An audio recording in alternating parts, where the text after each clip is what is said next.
Hello everyone, welcome to this channel. ಇವತ್ತಿನ ಒಂದು ವಿಡಿಯೋದಲ್ಲಿ ಗುಜರಾತಿ ಬೇಸಿಕ್ ರೆಸಿಪಿ ಆದಂತಹ ಬರೇಲಿ ದಿಂಗ್ರೂನ ಶಾಕ್ ಅಂತ ರೆಸಿಪಿ, ಬೇಸಿಕ್ ರೆಸಿಪಿ ಅಂತಲೇ ಹೇಳ್ಬೋದು.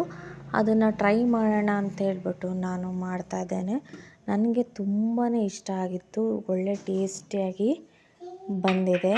ಹಾಗಾಗಿ ಚಪಾತಿ ಜೊತೆಗೆ ಈ ಒಂದು ಗ್ರೇವಿ ತುಂಬ ಒಳ್ಳೆ ಕಾಂಬಿನೇಷನ್ ಅಂತಲೇ ಹೇಳ್ಬೋದು. ಒಬ್ರೊಬ್ರು ಏನು ಮಾಡ್ತಾರೆ ಅಂತಂದರೆ ಈರುಳ್ಳಿನ ಏನು ಮಾಡ್ತಾರೆ ಕಟ್ ಮಾಡಿಬಿಟ್ಟು ಅದಕ್ಕೆ ಮಸಾಲೆನ ಆ್ಯಡ್ ಮಾಡ್ತಾರೆ. ಇಲ್ಲ ಅಂತಂದರೆ ಒಬ್ರೊಬ್ರು ಈರುಳ್ಳಿನ ಫಸ್ಟು ಫ್ರೈ ಮಾಡ್ಕೊಂಬಿಟ್ಟು ಆಮೇಲೆ ಮಸಾಲೆನ ಹಾಕ್ತಾರಂತೆ.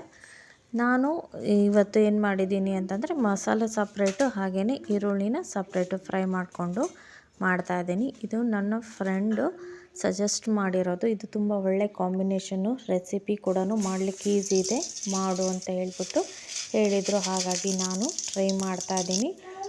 ತುಂಬಾ ಚೆನ್ನಾಗಾಗಿತ್ತು ಮಾತ್ರ.